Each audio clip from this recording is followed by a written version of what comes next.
नमस्कार। पूरे उत्तर भारत में यूं तो ठंड की तेज लहर चल रही। सरकारें स्कूल भी बंद करने का सोच रही हैं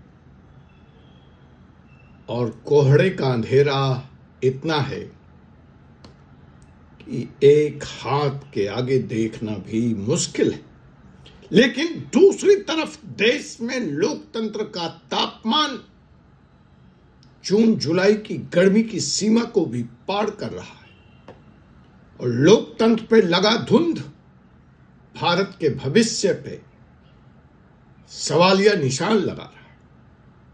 जी हां, मैं बात कर रहा हूं पश्चिम बंगाल में, फिर झारखंड में, फिर तमिलनाडु में, फिर कर्नाटक में ईडी की कार्रवाई पर और उसके प्रति उत्तर में किया गया राज्य पुलिस, राज्य सरकारों द्वारा कार्रवाई पर। ईवी वर्सेस स्टेट गवर्नमेंट, दोनों सरकारें जनता की, दोनों एजेंसी ईडी और सरकार जनता के टैक्स पेयर्स मनी से बनी। कोर्ट जहां ये मुकदमे चल रहे हैं वो अभी जनता के इनकम टैक्स के पैसे से बना है। अब यह कैसा खेल है जहां सरकार की दो एजेंसियां आपस में भिड़ करके जनता का मजा लूट रही। जनता को कोर्ट में न्याय नहीं मिलता, वहां मिलती है तारीखें और इन मुद्दों पर सरकारें भिड़ी पड़ी हैं। खैर, अनुसंधान या डर, इन्वेस्टिगेशन या इंटिमिडेशन, सुप्रीम कोर्ट ही अब इस बात का फैसला करेगा। आज भारत में एक गंभीर संवैधानिक संकट खड़ा हो गया है। रोज हम सुनते हैं ईडी ने रेड करी, ईडी ने अरेस्ट करी, ईडी ने रिमांड पर लिया। स्टेट गवर्नमेंट बोल रही है या ओवररिच है या अपनी ताकत का बेहुदा और दुरुपयोग है या बदले की कार्रवाई है या राजनीतिक हथकंडा है, राजनीतिक डंडा है चुनाव जीतने के लिए और कानून का मिसयूज है। सेंटर बोलता है या भ्रष्टाचार पर सरकारी डंडा है। और अब यह लड़ाई पहुंच चुकी है सुप्रीम कोर्ट। आपने देखा कि झारखंड के रांची में ईडी कार्यालय को किस तरह से राज्य की पुलिस ने घेर रखा है। ईडी के अधिकारियों पर एफआईआर हो रही है। वैसा ही कुछ मंजर आपने पश्चिम बंगाल में भी तुरंत ही देखा होगा। सवाल मेरा कानूनी चैनल होने के नाते और एक एडवोकेट होने के नाते इस देश की जनता से है कि क्या ईडी सिर्फ अपना काम कर रही थी? क्या ईडी लॉ इन्फ्लुएंस कर रही थी? तो जैसा कि मैंने कहा कि यह सवाल सीधा है, सिंपल है। ईडी क्या अपना काम कर रही है? ईडी लॉ को इन्फ्लुएंस कर रही है या डेमोक्रेसी को डरा रही? ईडी क्या है और इसको इतने ताकत की क्या जरूरत है? इसको इतना पावर क्यों दिया गया? देखिए, ईडी कोई ऑर्डिनरी पुलिस एजेंसी नहीं है।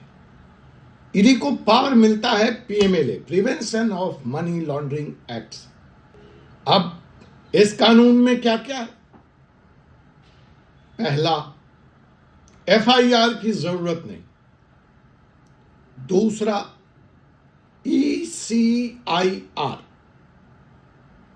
यह सीक्रेट डॉक्यूमेंट, इसके बारे में आप पूछ नहीं सकते ईडी से, मांग नहीं सकते इसकी कॉपी, जान नहीं सकते।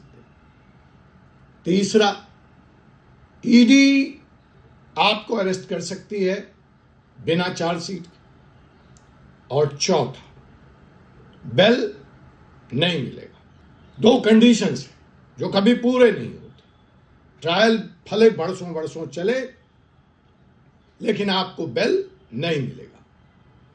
तो अगर इसको साफ सुथरे सिंपल शब्दों में कहूं तो ईडी के पास एक्स्ट्रा ऑर्डिनरी पावर है।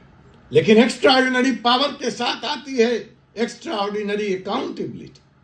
वो नहीं है। एक्स्ट्रा ऑर्डिनरी जवाबदेही वो नहीं है। और यही कॉन्फ्लिक्ट का विषय है राज्य सरकारों के साथ। स्टेट गवर्नमेंट को क्या प्रॉब्लम है? आखिर स्टेट की, राज्य की पुलिस को ईडी के अधिकारियों पर एफआईआर क्यों करनी पड़ती है? आखिर राज्य की पुलिस को ईडी दफ्तर के बाहर घेरा क्यों लगाना पड़ता है? डीजीपी और सेक्रेटरी को मुख्यमंत्री के साथ ईडी के छापे की कार्रवाई में क्यों जाना पड़ता है?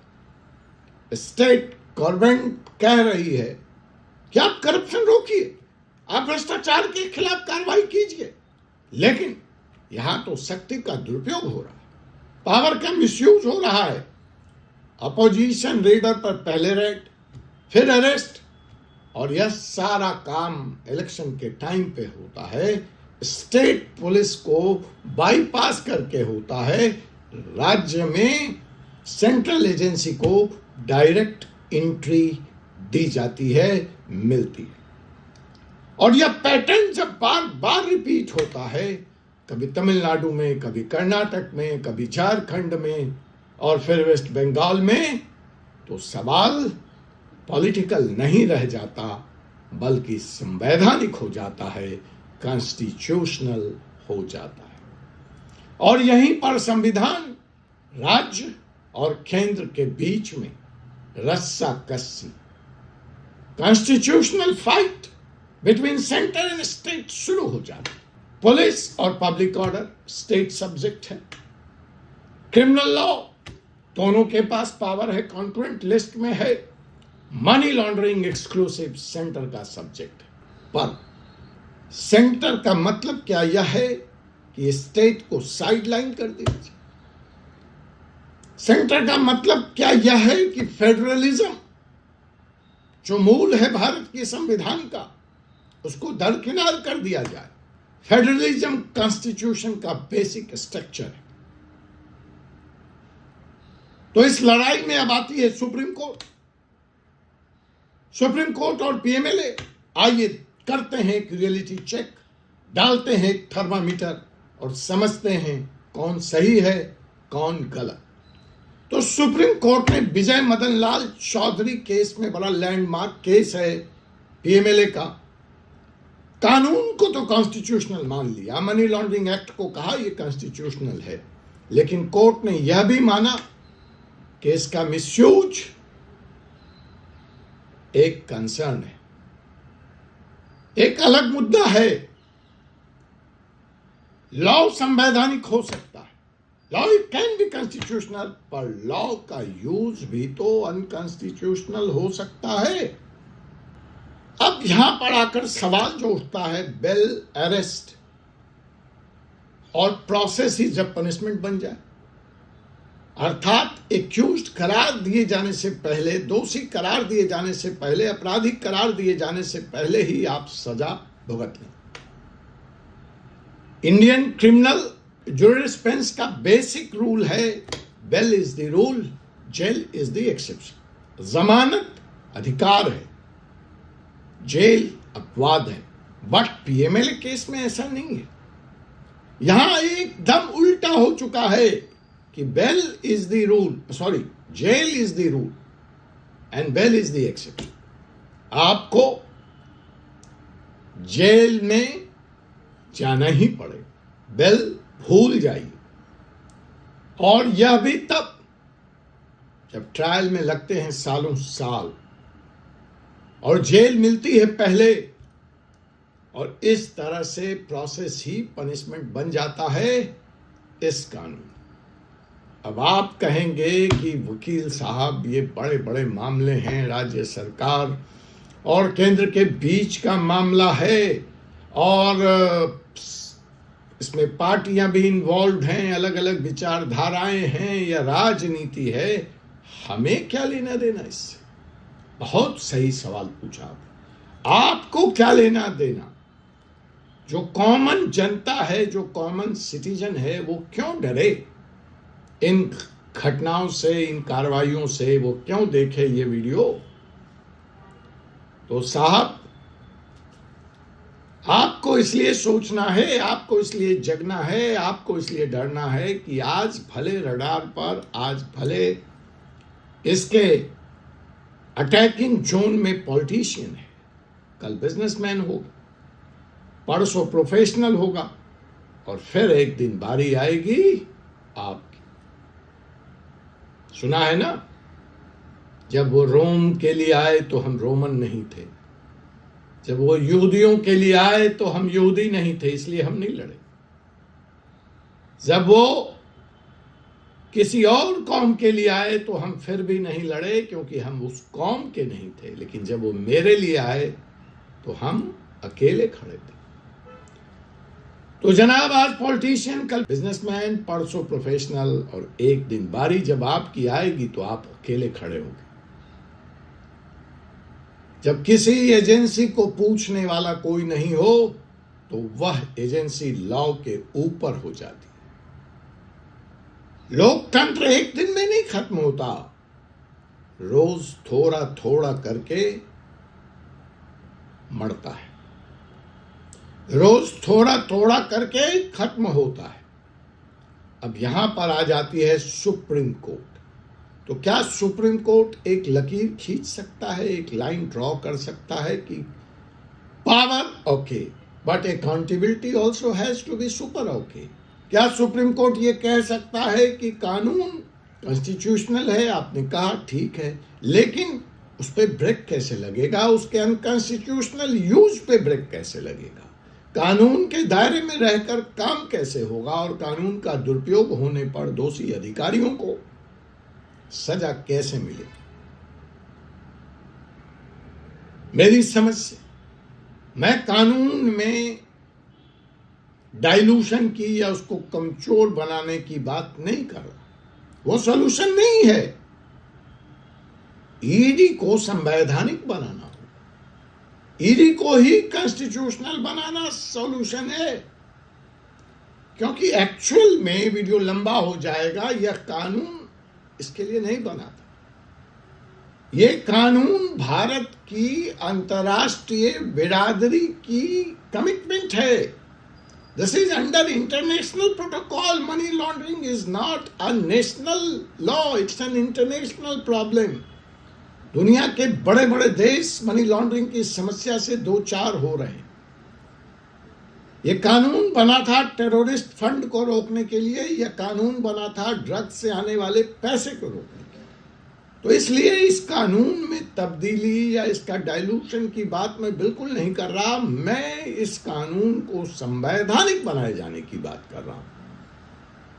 अब वो कैसे हो सकता? इसमें ये स्टॉपर्स लगाने होंगे, इसमें ये फिल्टर्स लगाने होंगे। नंबर 1, अरेस्ट तभी होगा अगर वो नेसेसरी, इस तरह से नहीं कि आपने ECIR दी नहीं, ली नहीं और अरेस्ट कर लिया। ट्रायल का भी टाइम फिक्स करना होगा, बेल के गाइडलाइंस को क्लियर करना होगा, और मैंने पहले भी कहा कि अगर एब्सोल्यूट पावर है तो एब्सोल्यूट अकाउंटेबिलिटी भी इंश्योर करनी होगी अधिकारियों की। और अंत में तो मैं यही कह सकता हूं कि यह फाइट ईडी वर्सेस स्टेट नहीं है, यह फाइट है पावर वर्सेस कॉन्स्टिट्यूशन। और अगर आप खुश हैं क्योंकि ईडी आज दूसरों के पीछे है, आप खुश हैं कि ईडी आज पॉलिटिकल लीडर्स के पीछे है, पॉलिटिकल पार्टी के पीछे है, तो एक दिन जब ईडी आपके पीछे होगी तो आपको सिर्फ एक ही चीज बचा सकता है, वह है भारत का संविधान। इसलिए सुप्रीम कोर्ट से भी मेरा निवेदन है कि मान्यवर lordship, India is watching you and Indians are watching you. Nothing is ever India. The Constitution starts with the word we the people of India. हम भारत के लोग, वही सार्वभौमिक है, वही अंतिम सत्य है, वही लाइन में लगा अंतिम आदमी भारत के लोकतंत्र का स्तंभ है, वही ओमनीपोटेंट है, वही ओमनी प्रेजेंट है, वही ओमनीसेंट है। इसलिए सुप्रीम कोर्ट, भारत की जनता आपकी तरफ टकटकी लगाए देख रही है और आपके फैसले का इंतजार कर रही है। आपसे पुनः मुलाकात होगी एक ऐसे विषय के साथ अगले वीडियो में। तब तक के लिए मुझे advocate doctor Ajay Kumar Pandey, advocate Supreme Court of India को अनुमति दीजिए। जय हिंद, जय भारत, जय संविधान।